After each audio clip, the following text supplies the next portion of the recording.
हाय बच्चों, एक बार फिर स्वागत है हमारे चैनल के ऊपर। और अब आ चुके हैं पार्ट 2 के अंदर, न्यूक्लियाई के अंदर। तो पार्ट 1 हमने लास्ट लेक्चर में आपने देखा होगा कि हमने पढ़ा था न्यूक्लियाई क्या होता है, न्यूक्लियस में कौन कौन से पार्टिकल्स होते हैं। एक था एटम, सॉरी प्रोटॉन, और एक था न्यूट्रॉन। उसके मासेस, उसके चार्जेस देखे थे। साथ देखा था हमने कि उसको एक्चुअली हम यूज करते हैं एटॉमिक मास यूनिट वाला टर्म यूज करेंगे, तो वो देखा था। और साथ में हमने देखे थे कुछ प्रॉपर्टीज। मेन प्रॉपर्टी में निकल के आया था न्यूक्लियस का साइज कितना होगा, उसके लिए निकाला था न्यूक्लियस का रेडियस और न्यूक्लियस की डेंसिटी। और प्रूव किया था कि न्यूक्लियस जो डेंसिटी होती है वो पूरे टाइम सबके लिए सेम होती है। और क्या पढ़ा था हमने?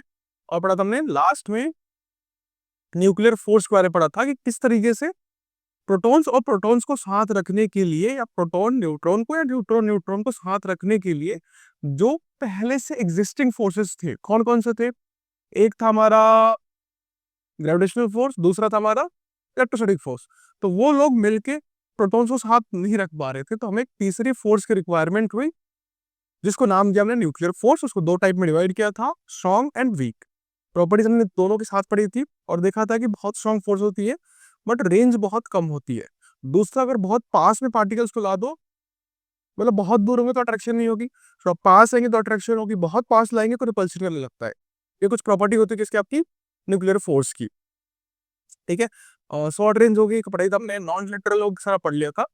तो अब हम आगे बढ़ते हैं, जिसको बोलते हैं मास डिफेक्ट। लास्ट क्लास में बना नहीं पाए थे इसको, इस वाले में करते हैं मास डिफेक्ट। और फिर एक ग्राफ है, बस चैप्टर खत्म। थोड़ा सा है, बहुत बड़ा नहीं है। ठीक है, तो देखिए स्टार्ट करते हैं। So will start with mass defect. ठीक है। सो देखिए बेटा, आप तो टॉपिक आप लिख लो, क्या पढ़ना चाह रहे हैं हम। तो हम पढ़ने वाले का इस बार मास डिफेक्ट पढ़ने वाले हैं। बहुत ही इंटरेस्टिंग टॉपिक है ये, वन ऑफ द सबसे इंटरेस्टिंग टॉपिक में से एक है, that is called mass defect.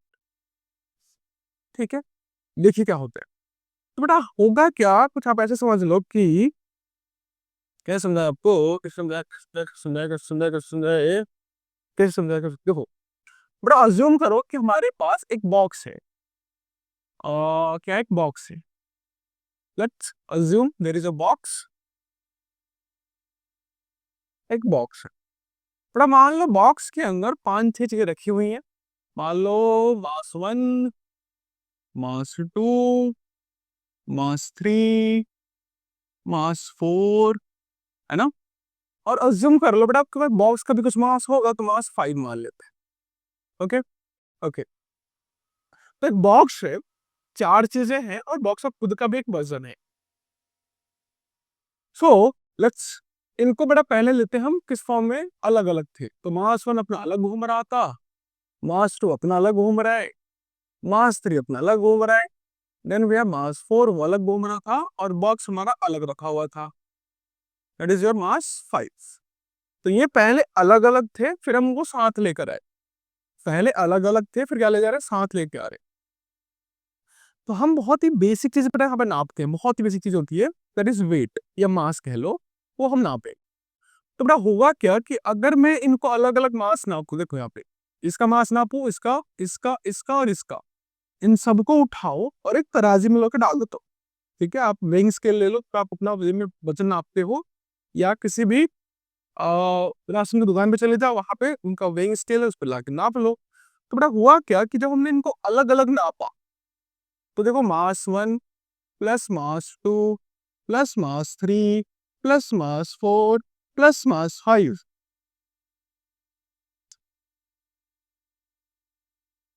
ठीक है, अलग अलग मास नाप लिए। फिर दोबारा रकम नापा इस पूरे को एक साथ, ये जो पूरा बॉक्स बन के मिल गया ना हमें, अब इसका एक साथ वेट निकाल रहे हैं, इसका पूरा एक साथ वेट किया, फिर उसको मान लिया हमने मास ले लिया। समझ में आ रहा है? इनको अलग अलग नाप के ऐड कर रहे हैं, और दूसरी बात, हम इसको टोटल एक साथ मास नाप रहे हैं। तो अभी तक हम पढ़ते हैं और पढ़ा भी हमने कि ऑब्वियस बात लॉजिकली है कि ये सब मिला के किसके बराबर होगा, इसके बराबर ही तो होगा। या तो मैं उसको अलग अलग नाप लूं, या फिर एक साथ नापू, मास तो सेम ही रहेगा। तो अगर मान लेते एग्जांपल के तौर पर आपके पास कि इन सब का मिला मिला के मान लो आपके पास ये था 2 kg, ये था 3 kg, ये था 4 kg, ये था 5 kg, और ये मान लेते हैं 1 kg वापस। ठीक है, तो 2, 3, 5, 5, 4, 9, 9, 4, 9, 5, 49, 50। बेटा लगभग क्या होना चाहिए सबको मिलाकर, ये होना चाहिए 15 kg। तो अगर बॉक्स को भी नापोगे तो क्या आना चाहिए, 15 kg आना चाहिए। लॉजिकल बात है, इसमें तो कंफ्यूजन ही नहीं होनी चाहिए कि अगर मैं चीजों को अलग अलग नापू या उनको एक साथ नापू, उनका मास सेम आना चाहिए।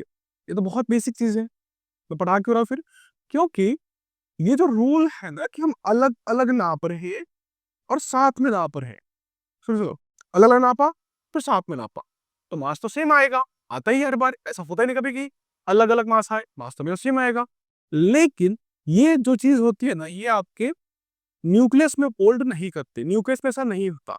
समझाते कैसे, देखो एग्जांपल। सो एग्जांपल लेते ना यहीं पे न्यूक्लियस में, देखो बड़ा अज्यूम करो कि हमारे पास एक है ऑक्सीजन का एटम। क्या है आपके पास, ऑक्सीजन का atom. Let assume we have a oxygen atom.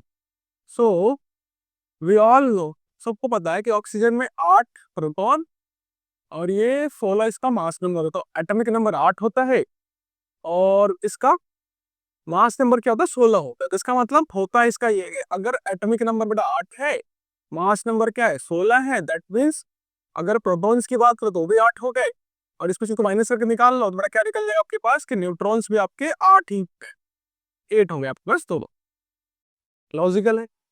तो हमने क्या बोला कि देखो कोई मुश्किल काम तो है नहीं, करते क्या है पहले, ये जो बेसिकली आपका क्या बना हुआ है, ये जो आपका ऑक्सीजन बना हुआ है, न्यूक्लियस, ऑक्सीजन जो न्यूक्लियस बना हुआ है उसमें 8 प्रोटॉन और न्यूट्रॉन है। तो हम क्या करते हैं बेटा, पहले अलग अलग प्रोटॉन्स को ऐड कर लेते हैं। 8 प्रोटॉन ले लिए हमने, ये 4 हो गया, ये 5, ये 6, ये 7, 7 ही है ना, हाँ, और ये 8, और 7 बेटा 8 न्यूट्रॉन ले लो। कितने हो गए, 4, 5, 6, 7 और ये बड़ा 8वां आया।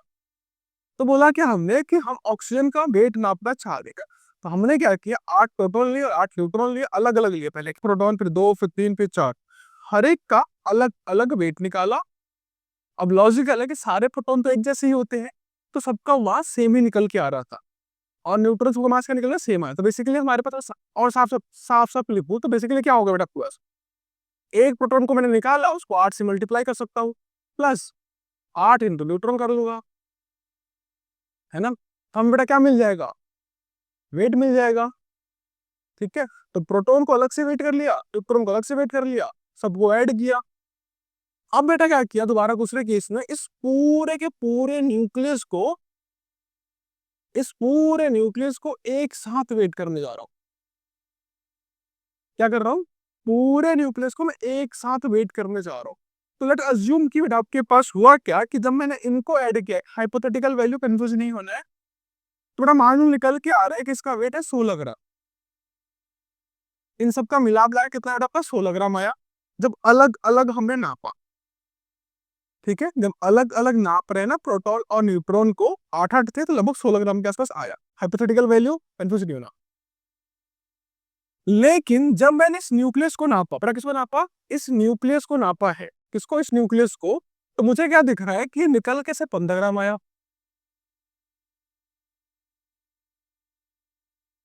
उस न्यूक्लियस में क्या है मेरे पास, 8 प्रोटॉन 8 न्यूट्रॉन ही तो है। तो जब मैं उनको अलग अलग नाप रहा हूं तो आ रहा है 16 ग्राम, लेकिन जब ये एक साथ मिलकर न्यूक्लियस बन जा रहे तो मास क्या रह गया, 15 ग्राम रह गया। अब ऐसे कैसे हो सकता है, क्योंकि देखो लॉजिकली तो यही होना चाहिए था कि जब मैं अलग अलग नाप रहा हूँ तो 15 kg और 15 आना चाहिए था यहाँ पे, जैसे। तो यहाँ पे अगर 16 ग्राम था, इन सबको एक साथ एक बॉक्स में डाल दिया, बेसिकली एक साथ आ गए, तो मास तो सेम रहना चाहिए ना। लेकिन हर बेटा जितने भी एटम्स है ना, हर एक के न्यूक्लियस में यही चीज निकल के आती है कि जब उनके प्रोटॉन और न्यूट्रॉन को अलग कर दो, फिर उनका अलग अलग वेट नाप लो, मास नाप लो, सॉरी, उनको ऐड कर लो, वही दोबारा से उस पूरे न्यूक्लियस का वेट कर लो, तो न्यूक्लियस हमेशा थोड़ा मास कम निकल के आता है, जबकि पार्टिकल्स अलग अलग नाप रहे तो वेट ज्यादा निकल के आ रहा है।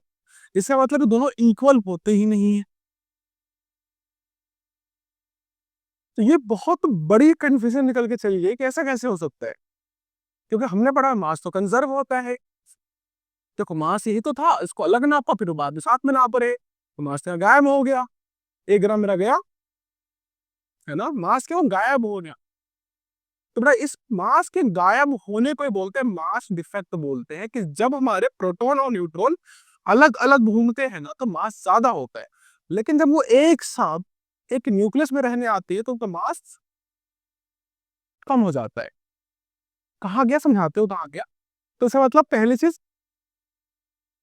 जो हमारा मास मतलब हमें कंजर्व होता है, बहुत टाइम से पढ़ते हुए आ रहे पढ़ते हुए आ रहे पढ़ते हुए आ रहे, कि हमारा मास क्या होता है, कंजर्व होता है, उसको ना क्रिएट कर सकते हैं ना डिस्ट्रॉय कर सकते हैं। और न्यूक्लियर फिजिक्स में वो लॉ होल्ड नहीं कर पाता।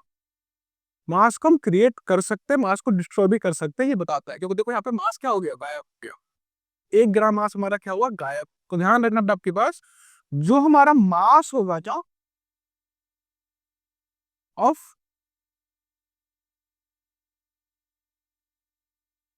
ठीक है समझ में आ गया।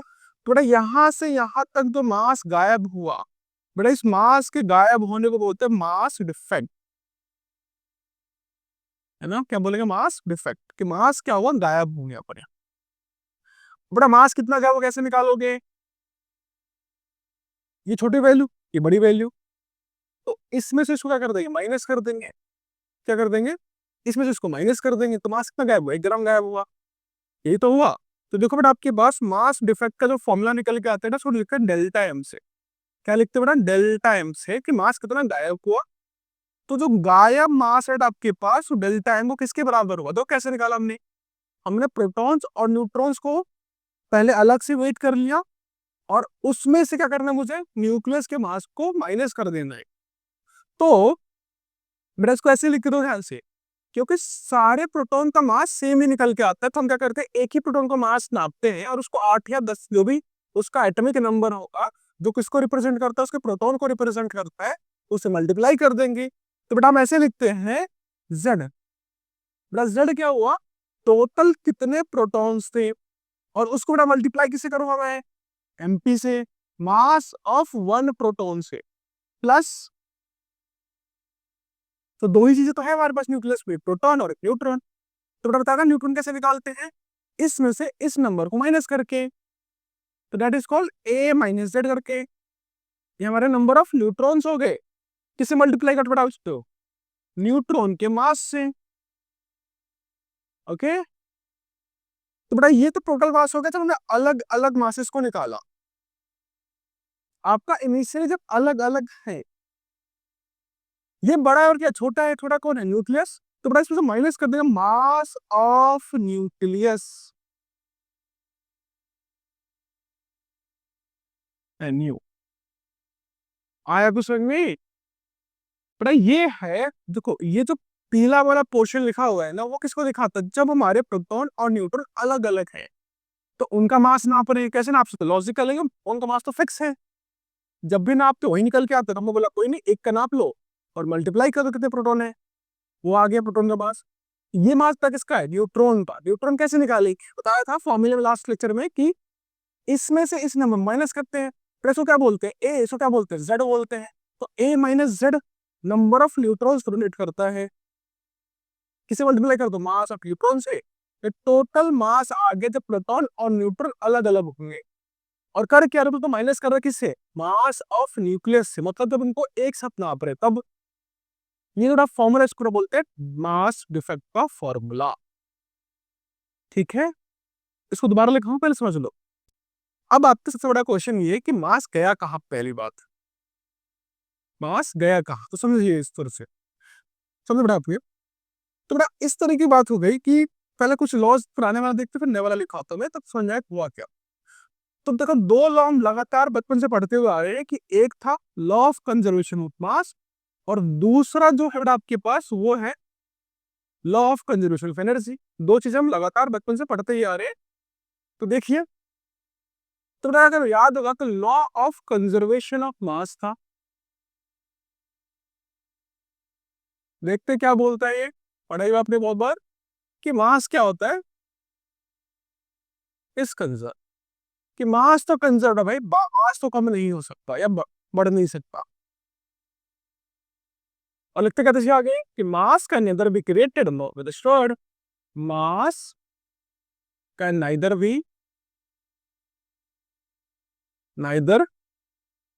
Be created not destroyed. ठीक है ना, ये लॉ ऑफ कंजर्वेशन मास था। सेम एक और लॉ था, law of conservation of energy.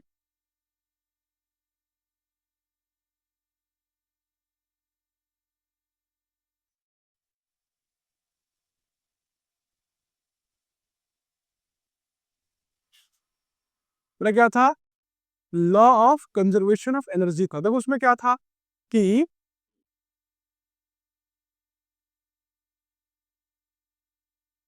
Same क्या था, वो था आपके पास energy is conserved,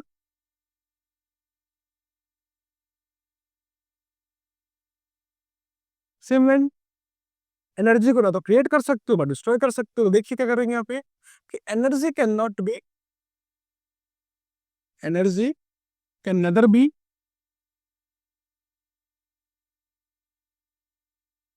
can nether B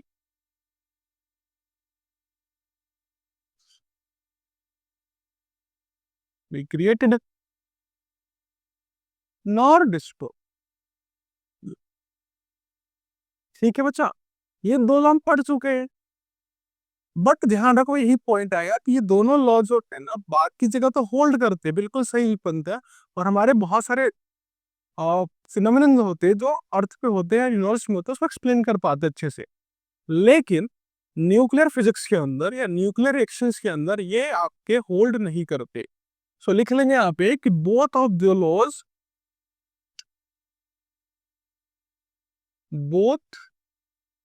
laws do not hold do not hold in nuclear chemistry या न्यूक्लियर फिजिक्स। ठीक है, तो दोनों लॉज आपके न्यूक्लियर केमिस्ट्री में गलत हो जाते हैं। ठीक है, फिर लॉ कौन सा बनता है वो लिखवाएंगे आपको, पहले समझो बेटा हुआ क्या था। सो हमने देखा कि जब अलग अलग नाप रहे हैं प्रोटॉन और न्यूट्रॉन का मास ज्यादा मास आ रहा है, बट एक साथ नापने में मास का जरा कम हो जा रहा है, तो गया कहाँ मास। तो देखो बेटा लॉजिकली क्या है कि हमें पता है, देखिए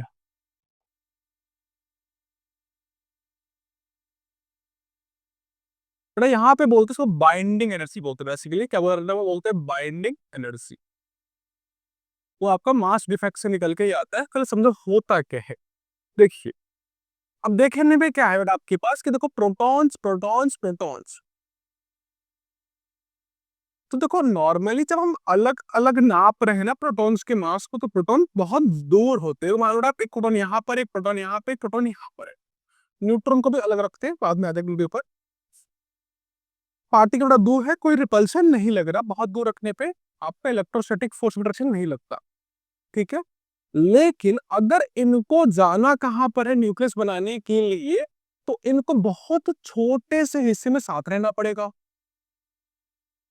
अब समझिए, पहले ये दूर थे तो कोई रिपल्सन था ही नहीं, लेकिन अगर ये साथ आ रहे के क्या रहे, साथ रहने आ रहे, तो साथ आने के लिए अब सोचो दोनों ही पॉजिटिव है।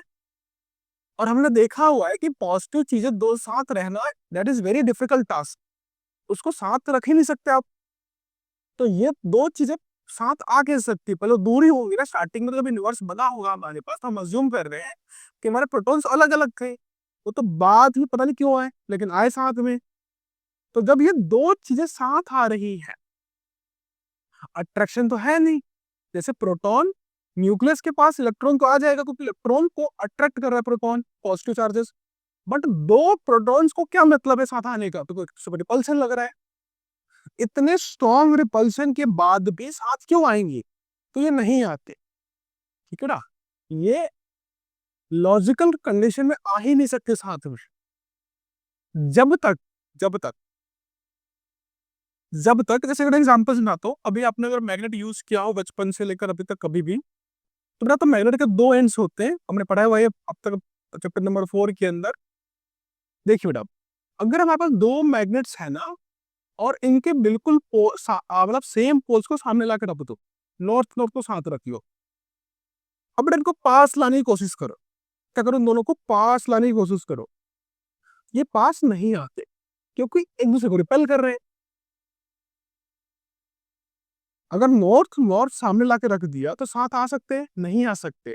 दोनों में क्या होने वाला है बेटा, दोनों में बहुत ज्यादा रिपल्शन होता है, एक्सट्रीम रिपल्शन। अब इस रिपल्शन के अगेंस्ट अगर दोनों को साथ लाना है, कैसे लाते हो? तो आपके बेटा क्या करते हो, इसको पकड़ते हो, इसको पकड़ते हो, क्या करते हो, ले धक्का मार के लाते हो। मतलब दोनों को पकड़ोगे और ये अपनी पूरी शक्ति लगाओगे कि आ जा पास, आ जा पास। तो आपको पूरी शक्ति लगा के क्या करनी पड़ेगी, इनको साथ लाना पड़ेगा, तब जाके साथ आएंगे, है ना। तो बेसिकली इनको अगर साथ लेके आना है मुझे, तो यहाँ से क्या लगाना पड़ेगा, मुझे फोर्स लगानी पड़ेगी। अगर दो चीजें उसे रिपेल कर रही है तब भी साथ आ सकती है, बट बदले में क्या करना पड़ेगा, मुझे फोर्स लगाना पड़ेगा। तो यहाँ भी फोर्स लगाऊंगा, ठीक है। तो जब फोर्स लगा दूंगा मैं इनके ऊपर, तो देखो पार्टिकल्स क्या होंगे, साथ आ जाएंगे। तो देखो ये आपके आगे साउथ, साउथ, साउथ, ठीक है। तो फोर्स लगा रहे हैं, बोला ना कि पीट पार्टिकल तो हर चीज साथ चली जाएगी, तो पीट ही रहे, मतलब आ जा तू। तो फोर्स लगाया और पार्टिकल साथ आते, तो देखिए बेटा, जब फोर्स लगा तो पार्टिकल का क्या हो रहा है, डिस्प्लेसमेंट हो रहा है। तो ये यहाँ से पहुंच गया, ये वाला थोड़ा और आगे आ गया। तो बेसिकली एक डिस्प्लेसमेंट हो रहा है यहाँ पे दोनों पार्टिकल्स का। फोर्स लगी और पार्टिकल आगे जा रहे हैं, क्या हो रहा है, डिस्प्लेसमेंट। तो बेसिकली बेटा यहाँ पर इस पूरे क्रिया के अंदर, और बड़ा तो ध्यान से, इनको साथ रखने के लिए भी क्या करना पड़ेगा मुझे, लगातार इनको साथ रखने के लिए क्या करना पड़ेगा मुझे, लगातार फोर्स लगा के रखनी पड़ेगी। जैसे ही फोर्स हटाऊंगा, भाग गए, ऐसे ही होगा ना। जैसे मैंने फोर्स हटाया, क्या हो जाएगा, दूर चले जाएगा। तो इसका मतलब दो चीजें जो एक दूसरे को रिपेल कर रही है साथ रखी जा सकती है, बट रखने के लिए पहले आपको बहुत सारी मेहनत करनी पड़ेगी, मतलब वर्क डन करना पड़ेगा। क्या करना पड़ेगा, वर्क डन। और उसको लाने के बाद भी आपको लगातार फोर्स लगा के रखना पड़ेगा। जहां आपने फोर्स छोड़ा, पार्टिकल भाग गए, ठीक है। समझ में आया? तो देखिए, इनको साथ लाने के लिए क्या क्या मैंने वर्क डन किया। अब देखो, जब वर्क डन मैं कर रहा हूँ, क्या कर रहा हूँ, वर्क डन कर रहा हूँ, तो मेरे पास एनर्जी होनी चाहिए। अगर मैं मान लो बिल्कुल ही भूखा प्यासा, 3 दिन से खाना नहीं खाया मैंने, 4 दिन से नहीं खाया, तो ऑब्वियस बात है मेरे बस का नहीं है कि मैं इनको साथ ला सकूं। तो जब भी कभी भी बेटा वर्क डन होगा, क्या होगा, इनको पास लाने के लिए क्या करना पड़ा, मुझे वर्क डन करना पड़ा। तो ये वर्क डन जो होगा ना, ये मुफ्त में तो होगा नहीं। वर्क डन करवाने के लिए यू ऑलवेज नीड एनर्जी। तो वर्क डन करवाने के लिए आपको हमेशा क्या रिक्वायरमेंट होता है, एनर्जी की रिक्वायरमेंट होती है। You always need energy.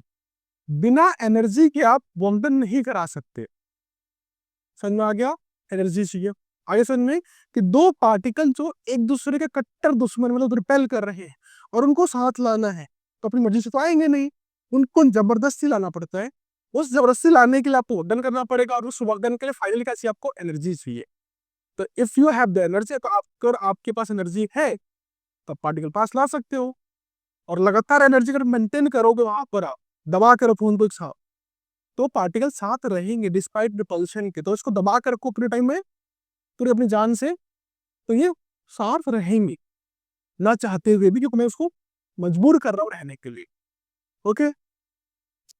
तो देखो सेम कंडीशन बेटा कहाँ आ रही है, यहाँ आ रही है।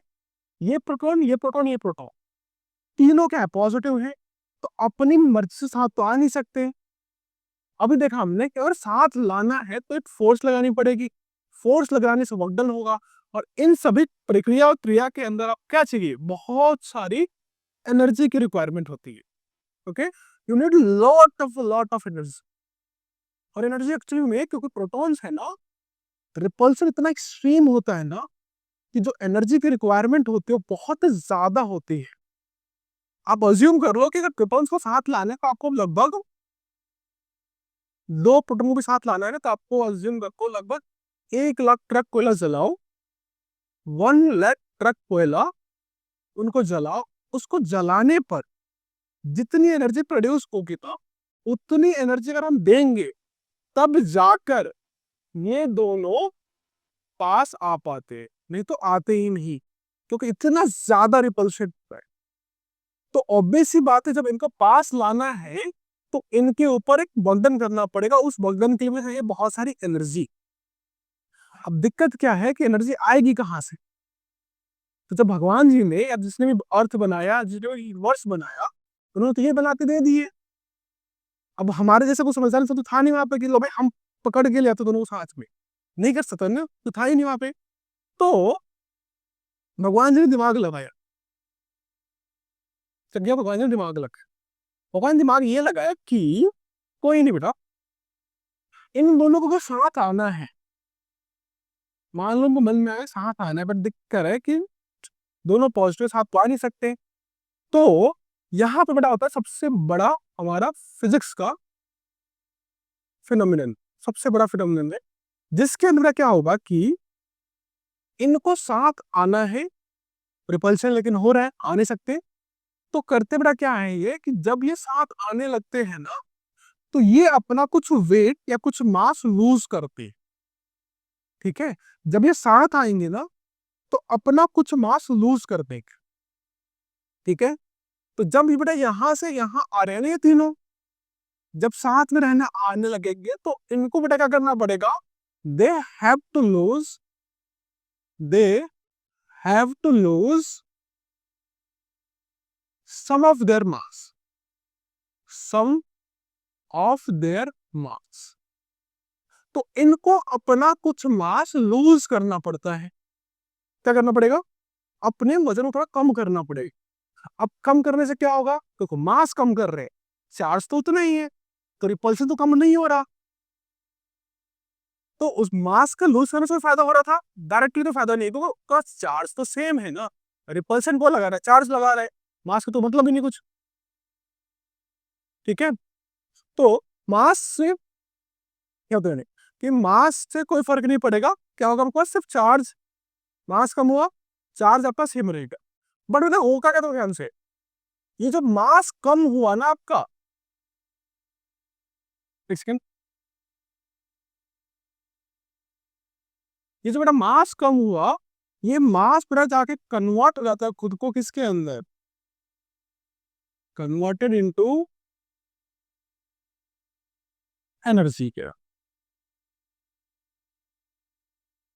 ठीक है, तो इस मास को खुद क्या होगा? कम होगा। कम होने के बाद जो मास गायब हुआ, वो मास गायब होने के बाद खुद को कन्वर्ट करता है किसके अंदर? एनर्जी के अंदर। और जैसे ही एनर्जी में कन्वर्ट कर लेगा, अब उसके पास एनर्जी आ गई कि वो एक साथ आ सकते हैं। ठीक है, जैसे यहाँ पे लाने के लिए था ना तो एनर्जी लगानी पड़ी, सिमिलरली इनको साथ लाने के लिए क्या करते बेटा?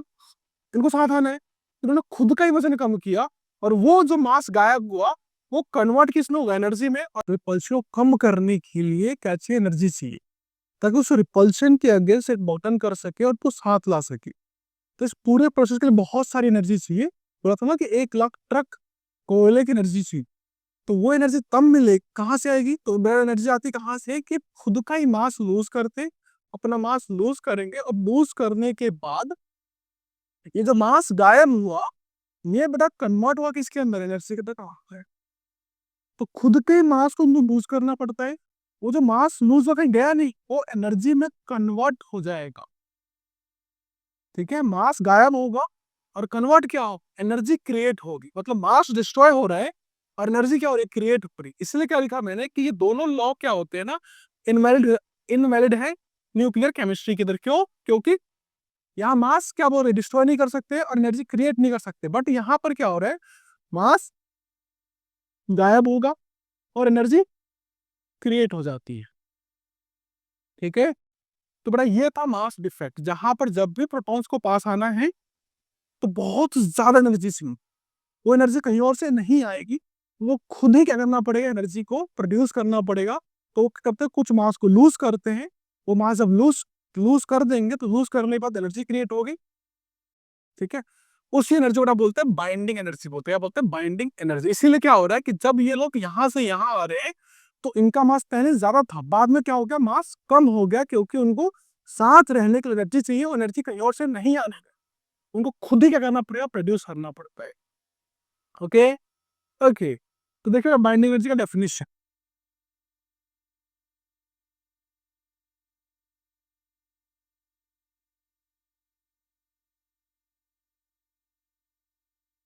तो इसको बोलते हैं आपकी बात, the energy required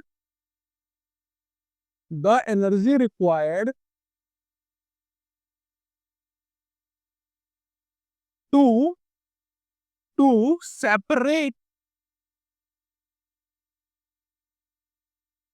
to separate the nucleons nucleons मतलब आपके पास प्रोटॉन और proton and neutron, proton and neutron from each other, each other. तो बड़ा बेसिकली हम उल्टा टाइप पढ़ते हैं, जैसे देखो जो एनर्जी तो साथ रख रही है, तो जितनी एनर्जी तो साथ रह रही, वो हम डायरेक्टली कैलकुलेट नहीं कर पाते, तो हम कैसे कैलकुलेट करते हैं कि उसको तोड़ के अलग करने के लिए कितनी एनर्जी लगानी पड़ेगी। जितनी एनर्जी से वो साथ रह रहे हैं ना, उतनी एनर्जी आप क्या करें, बाहर से देंगे तो टूट के अलग हो जाते हैं प्रोटॉन और न्यूट्रॉन्स। इसलिए बेटा बोलते हैं बाइंडिंग एनर्जी की कितनी एनर्जी चाहिए ताकि एक हम न्यूक्लियस को तोड़ के उसके न्यूट्रॉन्स को अलग कर सके। बेटा वो एनर्जी कहलाती है बाइंडिंग एनर्जी कहलाती है। ठीक है, इसका बेटा फॉर्मूला कहाँ से आता है देखिए। सो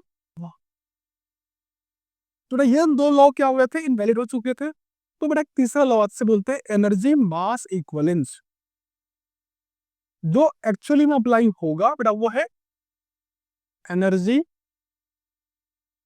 मास इक्वलेंस।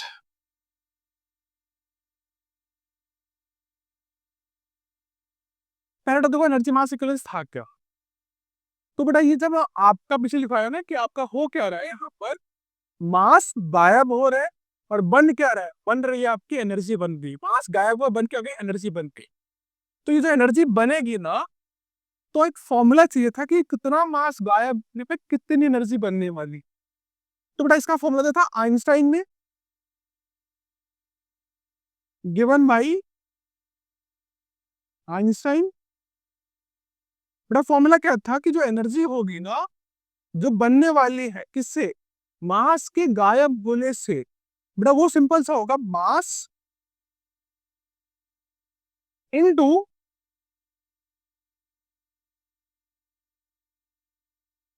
स्पीड ऑफ लाइट का स्क्वायर। बड़ा मतलब समझ लिया होगा, इज इक्वल्स टू बोलते हैं इसको एम सी स्क्वायर। ये बड़ा मास से जो गायब होगा, ये आपकी एनर्जी बन नहीं पाए। ये एक फॉर्मूला हुआ आपका किसका, एनर्जी मास का। एग्जांपल से बताता हूं आपके पास, जैसे मान लो कि अगर हमारा मास, मान लो सिर्फ 1 ग्राम, आप अज्यूम करो कि अगर 1 ग्राम मास गायब हो जाए, क्या हो जाए, 1 ग्राम मास गायब होता है, सिर्फ 1 ग्राम, तो कितनी एनर्जी प्रोड्यूस होगी। बेटा 1 ग्राम मतलब 10 की पावर -3 kg होता है। 1 ग्राम मतलब आपके पास 10 की पावर -3 kg।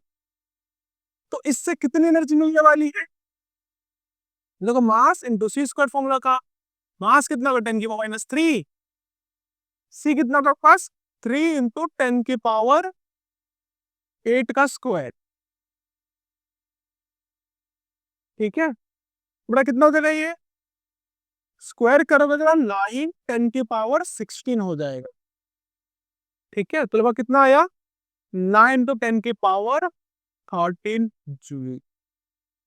ये बड़ा एनर्जी आपकी क्या हुई क्रिएट,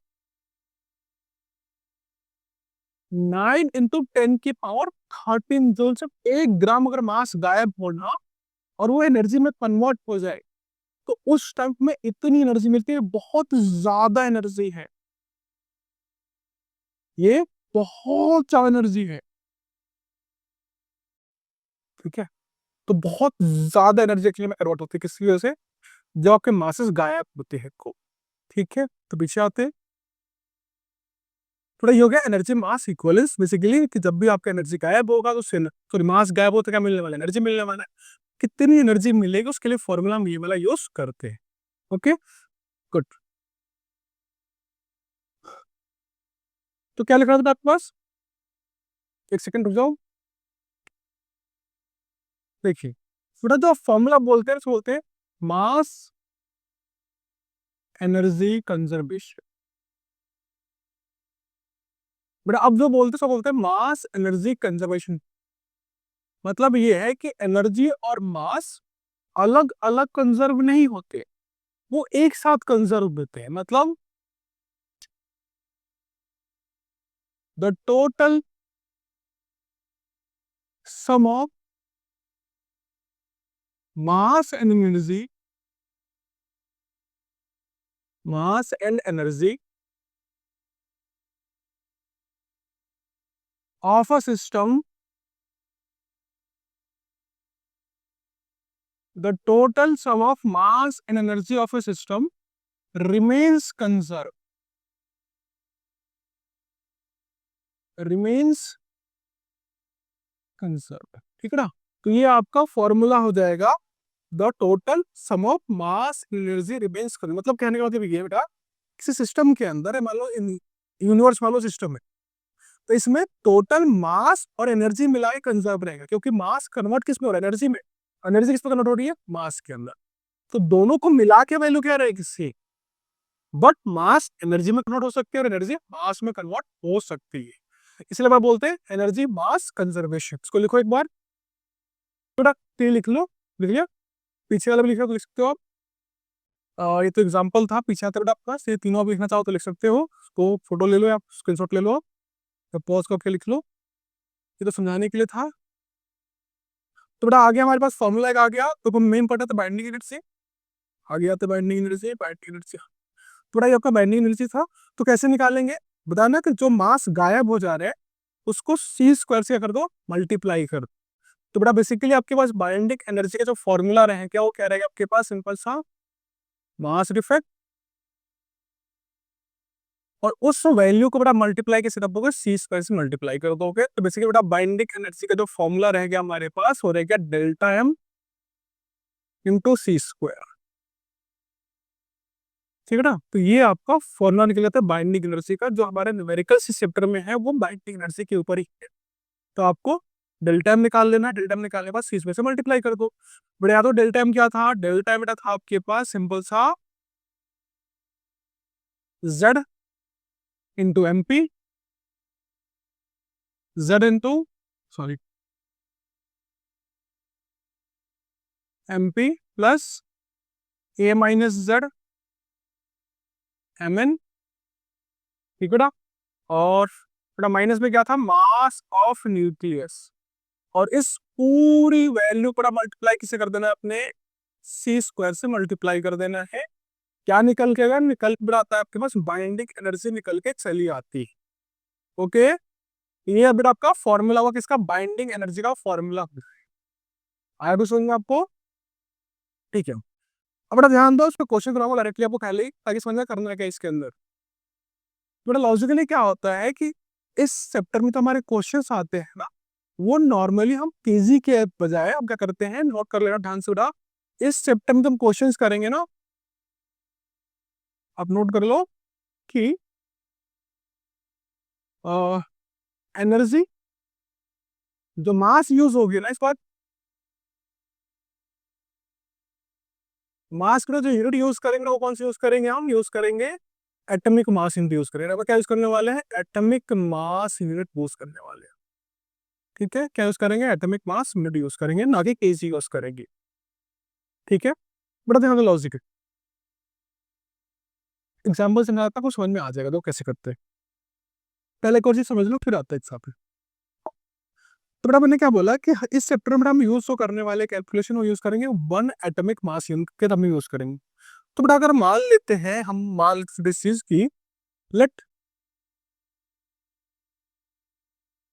अगर हम अज्यूम कर ले कि डेल्टा एम की वैल्यू आ रही है लगभग 1 AMU के बराबर, हमने अज्यूम किया कि जो मास गायब होने वाला है वो किसके बराबर है, 1 एटॉमिक मास यूनिट के बराबर है। जो मास गायब होगा वो कितना होगा, 1 एटॉमिक मास यूनिट के बराबर होगा वो जो गायब, अज्यूम करते। तो बेटा बेसिकली तो ए म्यू था, अगर उसको हम कन्वर्ट कर दे किसके अंदर, किस में कन्वर्ट कर बेटा आपके पास, इसको कन्वर्ट कर दे हम केजी के अंदर। बेटा हमें याद होगा वैल्यू आई थी लगभग इसकी 1.660565 की चाहिए थी, ठीक है, केजी आया था, इनटू 10⁻⁻27 केजी निकल के आया था। एक बार लेट मी वेरीफाई इट। ये वैल्यू मुझे याद नहीं रहती बिल्कुल भी, तो sorry for that. I will have to check this value.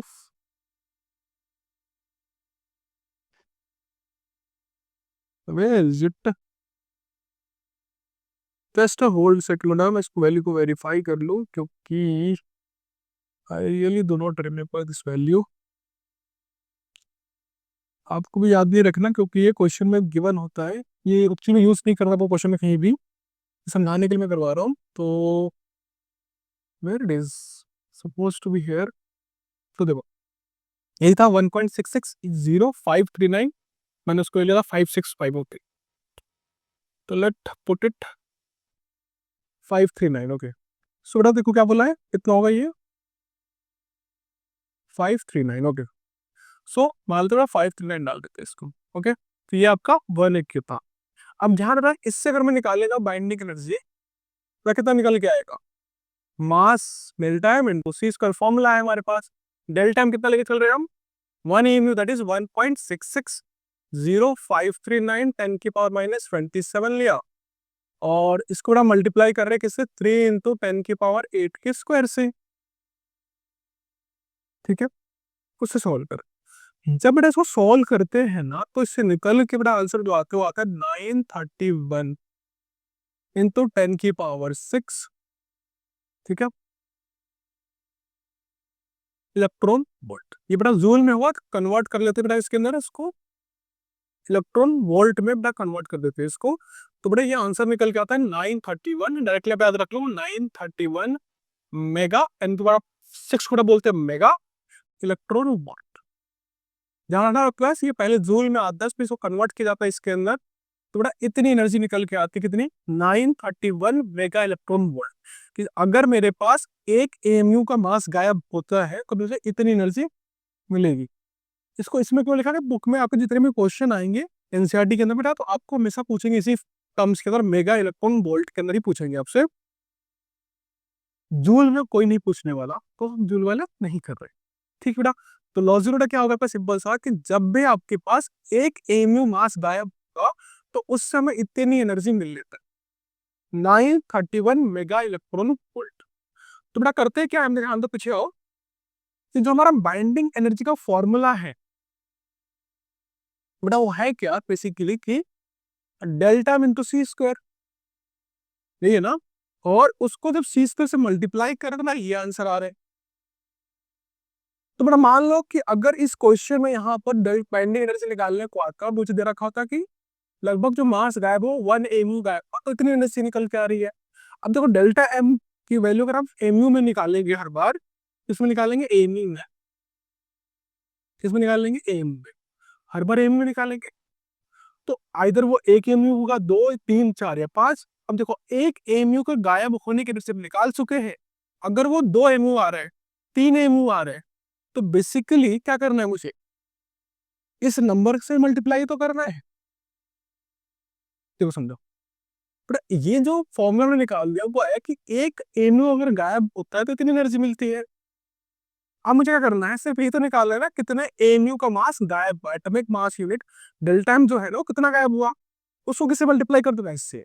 तो देखो बेटा फाइनली जो फॉर्मूला यूज करेंगे पूरे चैप्टर में वो होगा कि binding energy equals to delta M into 931 mega electron. बेटा ये आपका फॉर्मूला हम डायरेक्टली यूज करेंगे पूरे चैप्टर के अंदर। सिंपली आप क्या निकाल लो, डेल्टा एम निकाल लो और उसको मल्टीप्लाई किसे कर दो 931 मेगा इलेक्ट्रॉन वोल्ट से, आपका आंसर आ गया। सी स्क्वायर से मल्टीप्लाई नहीं करेंगे, हमें इसी से करना है कि वो आंसर हमसे मेगा इलेक्ट्रॉन वोल्ट में पूछ जाता है। क्यों ना? समझ में आया? बेसिकली एक का पता है, जो डेल्टा आएगा वो क्या होगा, एक होगा, आधा मतलब भी होगा, उसको मल्टीप्लाई कर दो। बेसिकली बट हमने क्या किया कि मान लो एक पेन की प्राइस पूछ के आ गए कि एक पेन हमारा 10 रुपए का आ रहा है, अब पेन 2 है, 3 है, 4 है, उसको अप्लाई कर दो, आ गया आंसर। तो वो चीज यहाँ पे कर दी जा रही। एग्जाम्पल में बेटा क्वेश्चन भी तो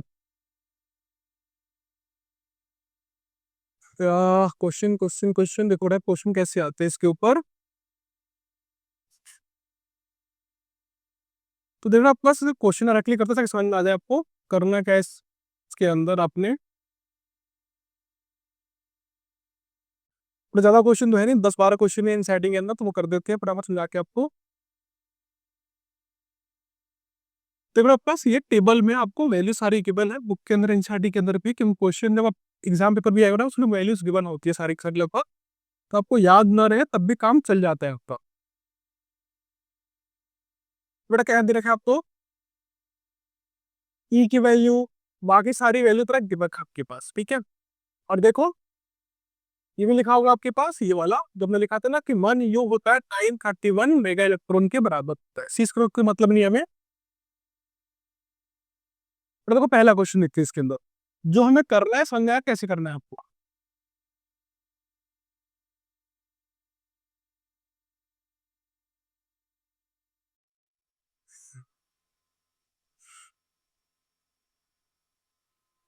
देखो ना, बड़ा बोला क्या इस क्वेश्चन में आपको साफ साफ, obtain the binding energy in mega electron volt of a nitrogen nucleus given M. थोड़ा ध्यान दो, बोला क्या है, एक नाइट्रोजन का न्यूक्लियस है दिस वन, ठीक है। बड़ा ये जो दे रखा है ना, ये मास ऑफ न्यूक्लियस, ध्यान रखा, क्या दे रखा है, मास ऑफ न्यूक्लियस है। हमें क्या निकालना है, हमें निकालना है बाइंडिंग एनर्जी निकालनी, क्या निकालनी है, बाइंडिंग एनर्जी निकालती। ओके, तो कैसे करोगे,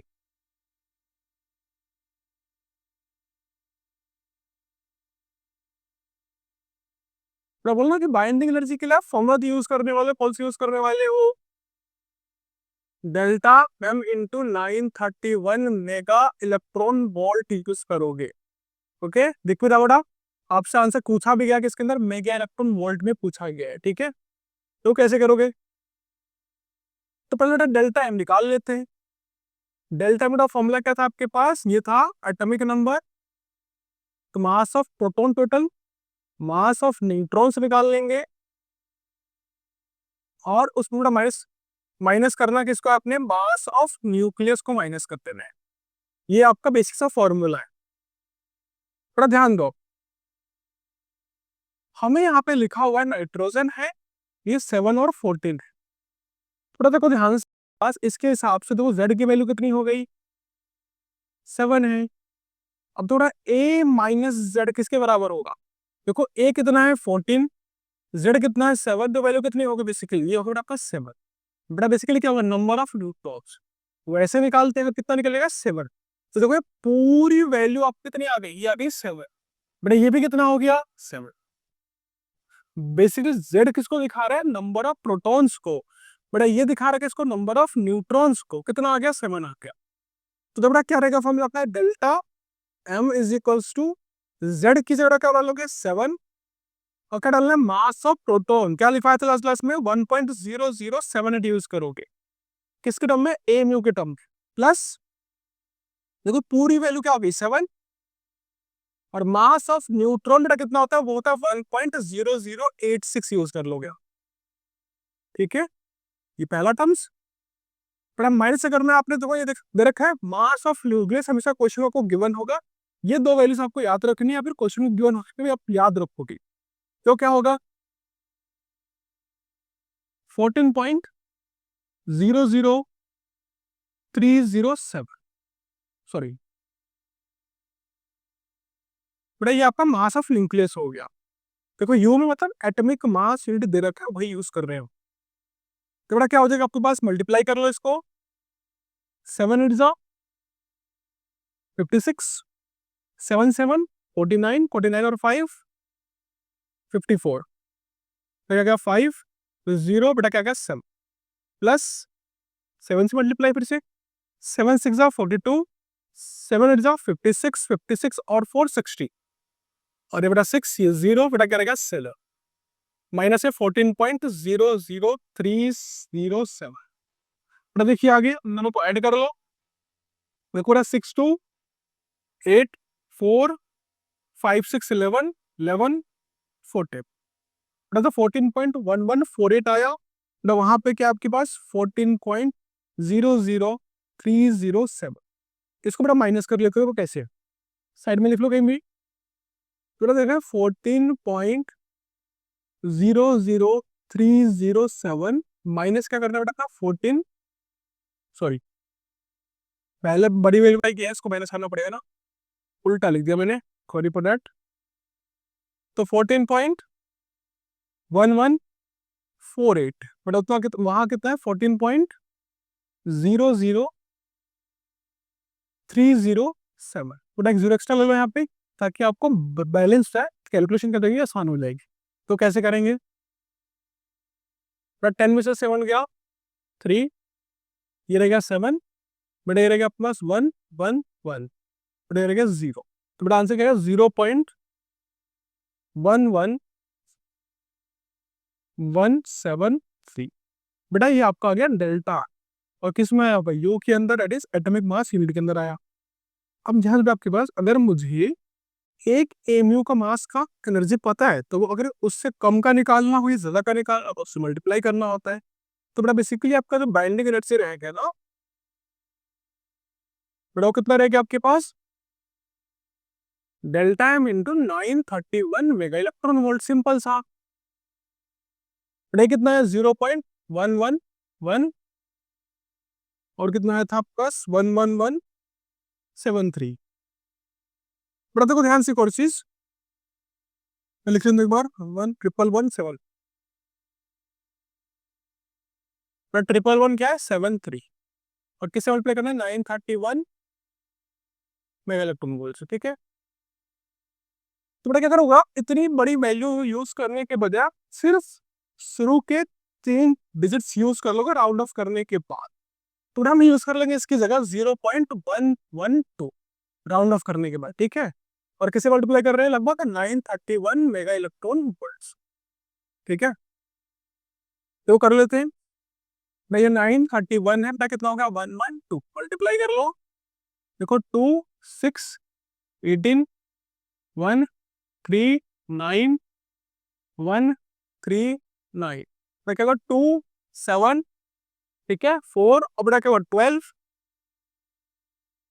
12 13 और 1 14 नहीं 10 ठीक है बेटा कितना है 104272 तो 3 के बाद पॉइंट था बड़ा कितना आंसर आ जाएगा 10 पॉइंट तो बड़ा आंसर आ गया 104.272 मेगा इलेक्ट्रॉन वोल्ट बड़ा ये आपकी आ गई बाइंडिंग एनर्जी ठीक है बेटा क्या आ गई बाइंडिंग एनर्जी इसमें कैसे किया हमने देखो पीछे बेटा करना क्या आपने क्वेश्चन रखना है ये हमेशा मास ऑफ न्यूक्लियस क्वेश्चन में गिवन होगा आपने निकालना डेल्टा एम है वो जो नंबर दे रखा है यहाँ से आपको एटॉमिक नंबर और उसका मास नंबर निकाल लेना है और वो वैल्यू पुट कर देनी है आपको दो वैल्यूज खुद से याद रखनी पड़ेगी मास ऑफ प्रोटॉन और मास ऑफ न्यूट्रॉन और फिर डेल्टा एम निकाल लो और डेल्टा एम निकालने के बाद जो निकल के आएगा उसके बाद बेटा क्या करना है आपने 931 से मल्टीप्लाई कर दोगे और आंसर आ जाएगा यही करना है आपको चैप्टर के अंदर आया कुछ समझ में हो आया वहां एक और क्वेश्चन करते बेटा एनसीईआरटी का ही देखिए देखो अगला क्वेश्चन 13.2 बिल्कुल सेम ही क्वेश्चन दिख रहा है लेट पहले इसको उठा लेते हैं अपने पेपर के ऊपर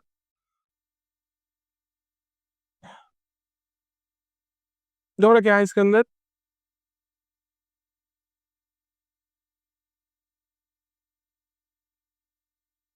क्या लिखा है बस obtain the binding energy of the nuclei Fe 2656 and bismuth in units of mega electron volt from the following data तो जो बेटा पीछे क्वेश्चन है बिल्कुल सेम क्वेश्चन है 2 बार दे रखा है बस मैं एक करके दिखा रहा हूँ एक आगे खुद से करोगे बेटा मान लो हम इसका कर रहे हैं फिजिक्स वाले का किसका Fe का तो देखो इसका मास ऑफ न्यूक्लियस का यहाँ दे रखा है बेटा निकालना क्या आपने बाइंडिंग एनर्जी, तो पहले क्या निकाल लो, डेल्टा एम निकाल लो। कैसे निकलो बेटा आपके पास, फॉर्मूला लिख लो, Z M P A minus Z M N और minus the mass of nucleus. ठीक है, देखिए बेटा हमें दे रखा है एफ ई, ये 26, ये बेटा आपका कितना 56। तो बेटा साफ साफ दिख रहा है कि यहाँ पे डायरेक्टली मैं लिखना चाहूँ तो z बेटा कितना है यहाँ पे, z की बेटा वैल्यू है 26 और मेरा a की वैल्यू कितनी है आपको 56। आप डायरेक्टली ऐसे भी कर सकते हो, z की जगह डाल दो, कितना है बेटा 26, किसे मल्टीप्लाई करना है अपने 1.0078 मास ऑफ प्रोटॉन प्लस, तो बेटा a कितना है 56, z कितना है 26, मास ऑफ न्यूट्रॉन बेटा कितना 1.0086 हो जाएगा। ठीक है बेटा, माइनस करना है मास ऑफ न्यूक्लियस से, देखो ये वैल्यू दैट इज 55.934939, बेटा ये आपकी वैल्यू है किसकी, मास ऑफ न्यूक्लियस। क्या करो मल्टीप्लाई कर लो इनको, 26 से मल्टीप्लाई करना बेटा इसमें, तो पहले देख लेते हैं इसको, पहले सिंपलीफाई कर लेते हैं, तो देखो 26 इंटू रहेगा 1.0078, बेटा क्या रहेगा 56 माइनस 26 दैट इज 30 इंटू 1.0086 और बेटा फाइनली ऊपर पीछे लिखा हुआ है 5.93499। बेटा ध्यान रखो अभी इसको राउंड ऑफ नहीं करोगे, जब सबको एड आउट कर लोगे, माइनस कर लो, उसके बाद राउंड ऑफ करो, पहले राउंड ऑफ करो 5 से गलत आते हैं। ठीक है, राउंड ऑफ बिल्कुल लास्ट में जाकर करेंगे। ओके देखिए मल्टीप्लाई कर लेते हैं फटाफट, पहला क्या देगा 26 इंटू 1008 तक है, तो देखो यहाँ पे करते मल्टीप्लाई 10078, बेटा पॉइंट के पहले कर लो फिर पॉइंट लगा लीजिए काउंट करके, बेटा किससे करना है हमने 26 से करना है, तो देखो 6 8 जा 48, 6 7 जा 42, 42 और 4 46, तो बेटा 4 0 कितना हो गया 6, 16 14 और एक 15 1 0 2, मैं कितना आ गया 8 12 4 5 9 और एक 10, बेटा हो गया 2 और ये 0 था सपोज 6 और ये बेटा रह गया 2, बेटा कितना आया, ये आया। हमारे पास पॉइंट कितने थे, 1 2 3 4 पॉइंट थे, तो 4 का पॉइंट लगा दो, देखो 1 2 3 4, तो बेटा आया 26.2028 प्लस ये वाली वैल्यू। सो बेटा किसको मल्टीप्लाई करना है हमने, 10086 को बेटा किसे कर देना हमने मल्टीप्लाई कर देना है उसको 30 से। ठीक बेटा 30 मतलब 3 से मल्टीप्लाई करना है, 0 हटा देंगे बाद में, तो किससे करना है बेटा 3 से करना है, सिंपल सा 3 6 जा 18, 3 8 जा 24, 24 एक बेटा 25, ये रहेगा 2 फिर 0 बेटा क्या रहेगा 3।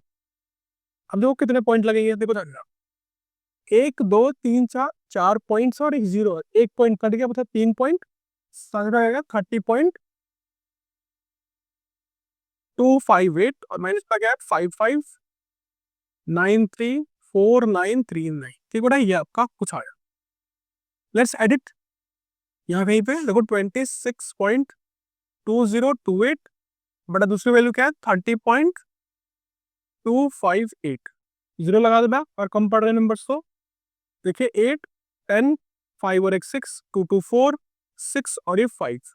ठीक है ना, तो कितना आया 56.4608 माइनस बेटा कितना है, सॉरी 55934939, बोला ये आपका नंबर से क्या कर लेंगे, माइनस कर लेंगे, तो बड़ी वैल्यू क्लियर दिख रही है। Okay I have made some mistakes I suppose so, क्योंकि वैल्यू गलत आ रही है।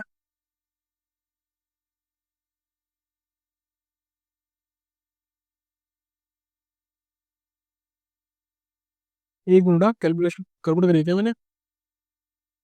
ओके 256 ये आ रहा है 56 में, सही सही सॉरी सॉरी मेरी गलती, मुझे लगा 55 है दोनों को, बड़ी वैल्यू यही है 56 है 55 है, मुझे लगा 55 6 है, कंफ्यूज हो गया मैं। तो देखो आपका 4608। ये छोटी वैल्यू नीचे लिख लो बेटा, पॉइंट को पॉइंट के नीचे लिखते हो बेटा आपके पास, बाकी वैल्यू फिर उसके हिसाब से लिखोगे आप। बेटा क्या आएगा 934939, ठीक है ना, 2 जीरो ले लो एक्स्ट्रा, कोई दिक्कत ही नहीं है उसमें। माइनस, देखिए 10 में से 9 गया 1, नॉट 10 में से, सॉरी 9 में से 3 गया 6, बेटा रह गया 17 में से 9 गया 8, और बेटा ये रह गया 9 में से 4 गया 5, 5 में से 3 गया 2, ओके, दिस इज 14, 14 में से 9 गया 5, बड़े रहेगा, बाकी वैल्यू सारी रहेगी जीरो रहेगा। तो बड़ा आंसर करेगा 0.52586 में। बेटा अब क्या कर सकते हो, यहाँ पर आप राउंड ऑफ कर सकते हो, 3 डिजिट तक काफी है आपके लिए वैल्यू। इसके लिए तो देखो कितना होगा अपने पास 0.526। बेटा ये आपका आ गया डेल्टा एम की वैल्यू। अब क्या करना है, बाइंडिंग से निकालने, क्या करोगे आपके पास, मल्टीप्लाई कर दो। तो देखिए बेटा बाइंडिंग एनर्जी जो होगी आपके पास क्या आ जाएगी, delta M into 931 mega electron volt होती है, ठीक है। तो डेल्टा एम की बात करो कितना निकल के आ रहा है आपके पास 0.526, 0.526 इंटू 931, दोनों को मल्टीप्लाई कर लेंगे बेटा। देखिए यहाँ पे 931526, देखो 6, 18 और 54, 55, देखो 2, 6, 18, देखो 5, 15, 45 और 46, ठीक है। मल्टीप्लाई कर लो सिंपल तरीके से, देखो क्या हो गया 6, 10, 16 और एक 17, 18 और 19 और 6, 7, 1 और 8, हो गया 4, ठीक है। ये वैल्यू आ गई।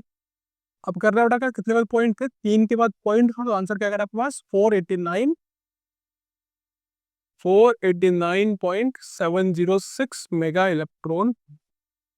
थोड़ा ये हो गया बाइंडिंग एनर्जी किसका, Fe के लिए, ठीक है। बड़ा ये आ गया बाइंडिंग एनर्जी किसके लिए, Fe के लिए निकल के चला आता है आपके पास। सो क्या कहते हैं इसको, तो बेटा आपको इस तरह से क्वेश्चंस को करना है। सिंपली बेटा क्या करोगे, जब भी वैल्यू दे रखी होगी ना, जिसकी भी दे रखी हो, पहले फॉर्मूला लिख लो डेल्टा एम का, उसका भी ये देख लो, उसका जेड और ए की वैल्यूज लिख लो, और फिर बेटा क्या करना है, आपने डेल्टा एफ की वैल्यू निकाल लेनी है, और निकालने के बाद सी स्क्वायर से ये जो निकाला पूरा का पूरा हमने निकाल लिया, और फाइनली क्या करना है अपने 931 से मल्टीप्लाई करके आंसर निकाल लेना है, और ये फाइनली आपको इसी फॉर्म में आंसर निकाल के हमें सारे क्वेश्चन के अंदर देना है। आगे समझ में, तो बेटा सेम चीज आपको कहाँ अप्लाई करनी है, बिस्मथ के अंदर। बेटा सेम क्या करोगे, ये बेटा ये आपका जेड हो गया 83, ये कितना हो गया 209, यहाँ बेटा क्या डाल दोगे, जेड की जगह 83, यहाँ डालोगे आपके पास 209 माइनस 83, बाकी ये दोनों वैल्यू सेम रहेगी, और बेटा यहाँ पर ये वैल्यू आ जाएगी, और फिर क्या होगा डेल्टा एम निकाल लोगे। डेल्टा एम निकालने के बाद क्या करना है आपने, फिर से उसको 931 मेगा इलेक्ट्रॉन से मल्टीप्लाई कर दो, क्या आ जाएगा आपका आंसर निकल के चला है। ये बिल्कुल सेम मेथड है, पूरा टाइम सॉल्व करना है। आया समझ में, होप आया हो। जब एक और क्वेश्चन इसी के अंदर, उसको भी कवर करा देते हैं आपको।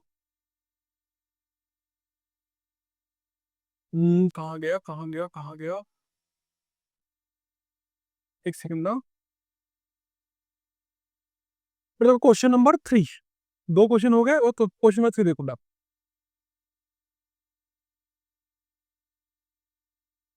एक सेकंड।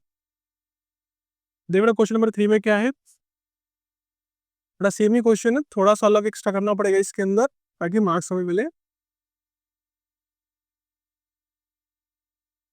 बड़ा एक बार रीड करो क्वेश्चन।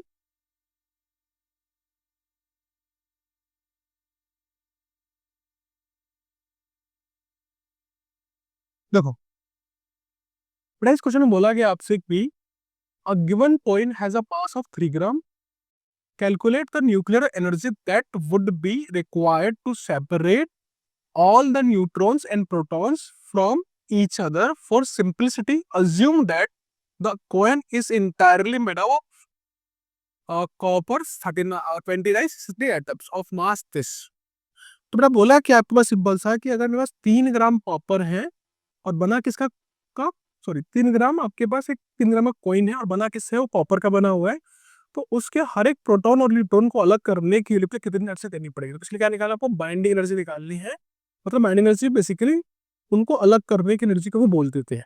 ठीक है, तो बेसिकली निकालना क्या, बाइंडिंग एनर्जी। पर ध्यान दो बेटा, जो अब तक हम पीछे यूज कर रहे थे ना, बाइंडिंग एनर्जी निकाल रहे थे, तो बेटा ये जो बाइंडिंग एनर्जी निकल के आ रही थी ना, अभी जो निकाली हमने, ये जो पूरा निकल के आया था बेटा, वो था बाइंडिंग एनर्जी किसका, सॉरी बेटा ये जो चीज थी ना बेटा, ये था आपके पास, व्हाट इज दिस बिहेवियर, भाई ये था इसके अंदर कि बाइंडिंग एनर्जी बेटा ये थी सिर्फ binding energy of one atom. बेटा ये जो फॉर्मूला हमने पढ़ा ना, ये पूरा का पूरा कब था, जब सिर्फ एक सिंगल एटम को अलग करने के लिए, जस्ट एक सिंगल एटम को अलग करने के लिए जितनी एनर्जी हमें देनी पड़ती है ना, उसको बोल रहे हैं बाइंडिंग एनर्जी। जो फॉर्मूला पढ़ रहे हो सिंगल एटम के लिए है, एक सिंगल एटम से हमें लगभग इतनी एनर्जी क्या होगी, मिल जाएगी। ठीक है, समझ आ गया, एक सिंगल एटम से एनर्जी हम निकाल लेंगे। क्योंकि बेटा यहाँ पर क्या है हमारे पास, एक सिंगल एटम तो है नहीं, तो कोई आंसर बताओ, कहोगे हाँ, तो एक सिंगल एटम के लिए था। बट तो कोई हमें बोला गया है कि हमारे पास टोटल 3 ग्राम एटम है। तो बेटा देखो ध्यान से, पहले बता रहा हूँ, खुद से निकालोगे। देखो ये दे रखा है आपके पास, तो 60 कॉपर 63। बेटा देखो मास ऑफ न्यूक्लियस दे रखा है, तो बेटा पहले आप क्या निकालोगे, डेल्टा एम निकाल लोगे। कैसे निकालोगे, वैल्यू लिख देता हूँ मैं, सॉल्व खुद से करोगे। बेटा वो कैसे निकलेगी, सेंड देखो यहाँ पे, बेटा देखो जेड की वैल्यू कितनी दिख रही है आपको, बेटा देखो ये वैल्यू क्या है, जेड है। बेटा कितना है आपके पास, ए है, तो आपको जेड दे रखा है 29। बेटा मल्टीप्लाई कैसे करना पड़ेगा, 1.0078 से प्लस ए माइनस जेड होता है। देखो ए कितना है 63, थोड़ा 63 माइनस कर लेंगे 29, थोड़ा मल्टीप्लाई किस करेंगे 1.0086, it is mass of neutron. और बेटा फिर इसको माइनस करना है किससे, आपने 62.92960 से। इसको सॉल्व कर लो, क्या निकला, डेल्टा एम निकल के आएगा। डेल्टा एम निकल जाएगा ना, पर निकालूंगा बाइंडिंग एनर्जी। बेटा वो क्या होता है, delta M into 931 mega electron volt. बेटा ये किसकी एनर्जी होती है, बोला ना, वन कॉपर की होगी। एक सिंगल कॉपर को अलग करने के लिए जो एनर्जी चाहिए ना, वो इतनी एनर्जी निकल के आएगी।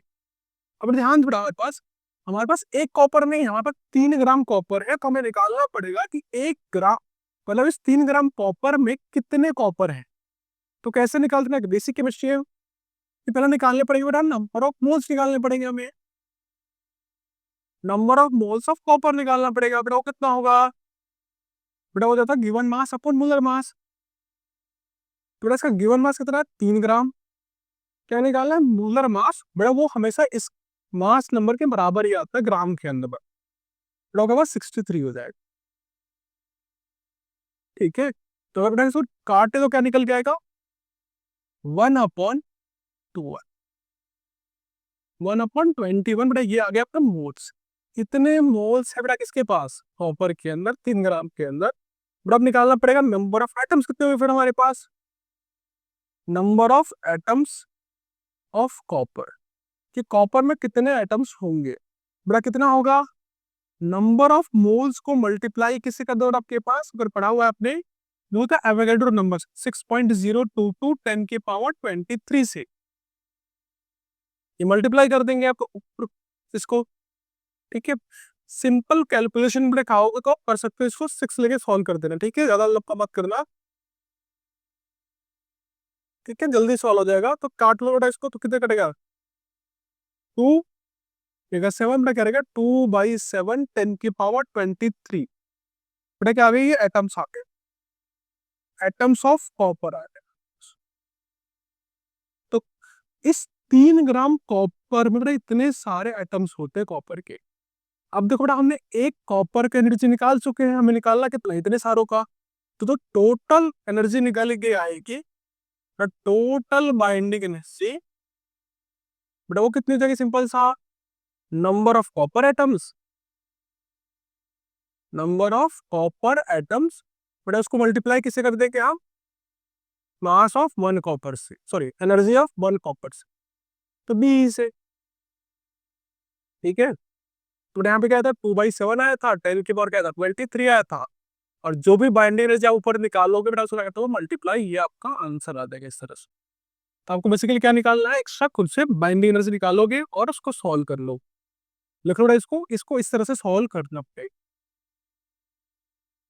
आया समझ में बेटा? तो कुछ इस तरह से क्वेश्चन क्या करना है आपके, सॉल्व करना है। आज के इतना रखते हैं, मुझे लगता है पूरा करवा दूंगा मैं इसको, बट कर्व रह गया आज करने के लिए, बाइंडिंग एनर्जी कर्व, तो वो नेक्स्ट क्लास में करेंगे, और साथ में सारे जितने क्वेश्चन बचे हमारे एनसीईआरटी वाले वो भी कर देंगे।